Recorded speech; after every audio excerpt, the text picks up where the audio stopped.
dudes? It's Gaz, and welcome back to the Warframe video. So, we got a more mid-game player-focused video today. I'm going to explain how to unlock the Helminth system in Warframe. This system is extremely useful for late-game powerful builds, or even more mid-game powerful builds, replacing the ability you don't like from one of the frames you're playing with an ability you might actually like from a different frame. So we'll be talking about that today, giving like an entire overview of how this works and what you should be utilizing the system for. But before we get into it, make sure you're subbed to this channel. We do daily Warframe video uploads. I'll be uploading more mid-game player builds and videos over the next couple of weeks. We're waiting for the next update in dev stream. Because we do a lot of late-game player-focused videos, and I've got a lot of new players asking me questions, so I want to maybe get you guys some info as well. Okay, so the exact thing we're doing right here is called the Helminth system. If you look right here on my Frost abilities, got an ice ability here, got an ice ability here, got an ice ability here, and this one's not ice ability. So this ability, Nourished, was taking off of another frame, the Grendel frame. I sacrificed Grendel, I made his ability go onto another character. And the way that we utilize that is we're actually going to be using this evil-looking spike chair in the back of our ship. So right here, this is where you sacrifice your extra frames. Now, I've already sacrificed every frame in the game, but let's say that I hadn't sacrificed Frost yet. Right here, the non-prime version of Frost can be sacrificed to this chair to give this ability to other characters.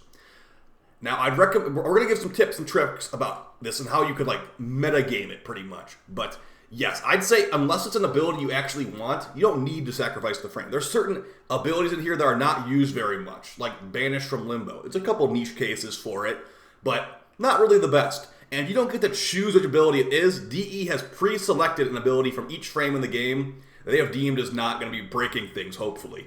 So yeah, you get one ability per frame in the game. There's also a couple abilities that are built into this Helminth system back here, like this one right here. Grant yourself immunity to status effects. This is not from any frame in the game. This is only in the Helminth system.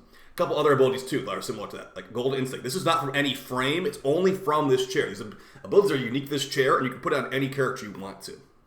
So let's go ahead and explain and show how you can get access to this, and also how you should be thinking about these things as you are sacrificing frames. By the way, whenever you sacrifice a frame, you get a flower on the wall over here. It at least used to take the fashion frame of the frame you sacrificed, but I don't know if it still does that. I have no idea which frame is which there.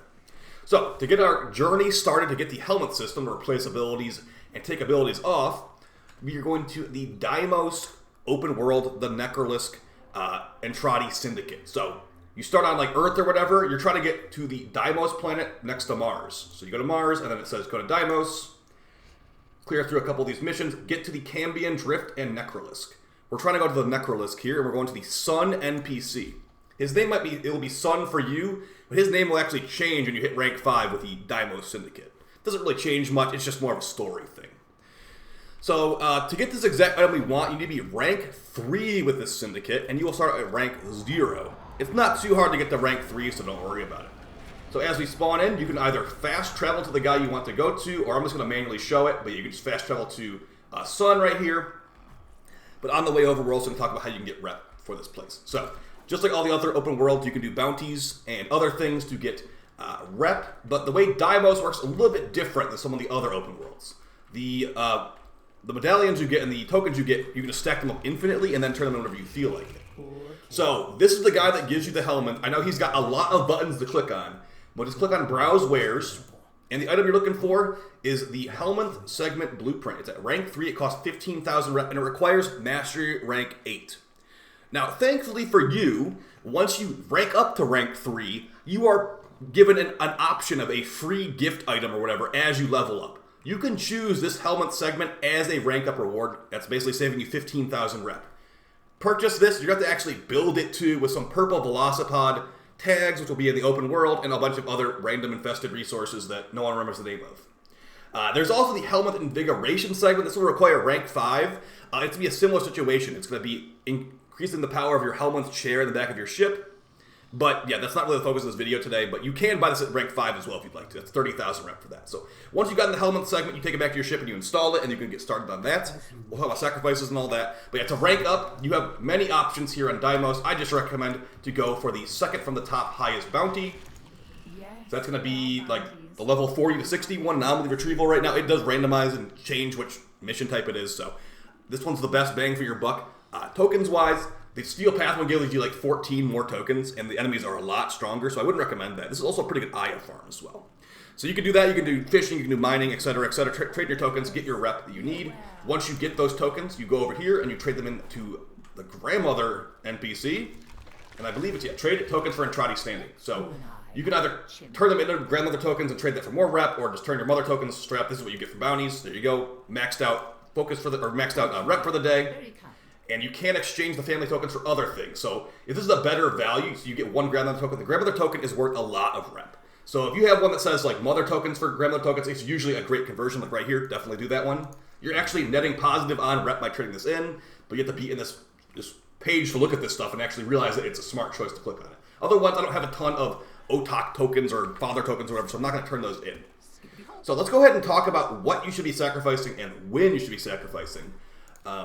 As far as, metagaming this game and how the systems of it work. So, when you go to your ship and you're deciding what you want to sacrifice, there's things you should be keeping in mind. First, what ability does that frame provide when sacrificed? There's a gigantic list. You could definitely find it online. But as I stated, each frame gets one ability. It's called a subsumed ability. If a frame has a bad subsumed ability, it might not even be worth sacrificing it, at least to you. I have every single one for completion's sake. But for example, the ability of Wisp is Breach Surge. And Wisp Prime also came out recently. There is little reason to keep a normal Wisp now that Wisp Prime is out, unless you just don't have her. So this is how you can kind of metagame this stuff. Know who the next Prime frame is going to be, because obviously when the Prime frame is about to release, there is no Prime version out currently. So Wisp has a very good Helminth ability, Breach Surge. Once Wisp Prime comes out, you should sacrifice your normal Wisp to get the ability. Now, if you're impatient and don't want to wait for the Prime version, you could just be like, okay, I'll get two versions of Wisp. Wisp is not the easiest frame to farm, but it's not that bad to farm either. So you could be like, okay, I'm going to keep one of these frames for personal use, and I'll use the other one as a sacrifice fodder for the Helminth. That's all you could do. Additionally, like I said earlier, knowing which abilities are good is a very important part too. Whenever I make my weekly reset videos, I say, for the circuit, that's a bad Helminth, that's a good Helminth, that's a bad Helminth. Frames like Mirage, very good Helminth. Pretty much one of the best Helminths in the game. You should sacrifice a Mirage. And Mirage Prime's been out for a while. So, big things here. Make sure you know if the ability is good. Also, make sure you know if the Prime frame exists or is very soon. So, for example, Gauss Prime will likely be after Grendel Prime. Grendel Prime is confirmed the next one. He'll be here in October. You can sacrifice your normal Grendel in October. But same with Gauss. Gauss Prime will likely be after Grendel Prime, so you can sacrifice your normal Gauss. Once Gauss Prime comes out, you'll have Gauss Prime with higher stats, and you also have the Helminth ability, put other characters. So those are some things you could definitely do. Now do keep in mind, though, when you are sacrificing and feeding the frame to this thing, it takes about 24 hours to actually digest and consume it. You can rush it for plat, of course, but yeah, if you have like 5 frames just sitting around that you have your inventory slot. This game is not an infinite inventory slot game. You have to buy Warframe slot to hold this stuff. You could maybe be like, okay, I can only sacrifice one frame at a time here. You have to wait. Those slots will still be consumed until actually get rid of them. You have to actually sacrifice the frame to get those slots open. So it might sound complicated, but it's really not. There's also a couple other things about Helminth I want to briefly mention with you guys, as far as damage buff abilities and what is allowed. So we were talking about Mirage Eclipse ability being really good earlier. Let's go ahead and show some restrictions that this system provides or puts on you if you're trying to make a damage build. So Mirage Eclipse ability can give you a massive damage buff when you're standing in the light, or a damage reduction, basically take less damage if you're in the dark. So that's very nice. We look at what the ability does. Like what I said, damage buff in the light, damage debuff in the dark. But it is considered a damage buff, so we cannot put a second damage buff ability on frames like this. So if I want to put the Roar ability of Rhino on here, giving increased damage, increased whatever, I would not be able to. And actually, I have to sacrifice some resources to make this actually work. So let's go ahead and do that. So you can actually not put a second damage buff on these frames because, as you can see right here, you can only have a single damage buff ability on your Warframe. DE decided that Roar and Eclipse would have been too crazy together, even though you can have a teammate with Roar anyway. But that's something you have to keep in mind as well. Additionally, as you are leveling up your Helminth, it will grow up in length, grow up in level, obviously. So level 1 Metamorphosis, you get some subsume slots. Basically, as you sacrifice frames and as you put abilities on other frames, this will level up too, and you'll unlock those special abilities I was talking about earlier. So that's basically it for the video. This is where you get Helminth, is how you should look at Helminth. And basically, whenever you see someone with, like, how do you have the ability of Sevagoth on Garuda or whatever, this is how you get it. There's lots of options. This is how a lot of the late game builds are enabled. Like recent Revenant video used the Tharo Strike ability from Styanax. And this is also a reason why a lot of people will consider certain frames not good. It's like, okay, your best ability is your sacrificed Helminth ability. Why would I ever play that frame when their best ability can put on literally any other frame? That is one of the reasons that people like view certain frames like Sevagoth in a negative light for the most part, even though he is good. And other frames like maybe Korra. Korra's not even a negative light, but her Helminth is really, really good. This allows you some big customization. That's basically it for the video, guys. Hope this is helpful to you. Try to make some more new player, mid-game player focused videos here in the next couple weeks. I appreciate the support, and I'll see you on stream very soon. Take it easy, guys. Bye.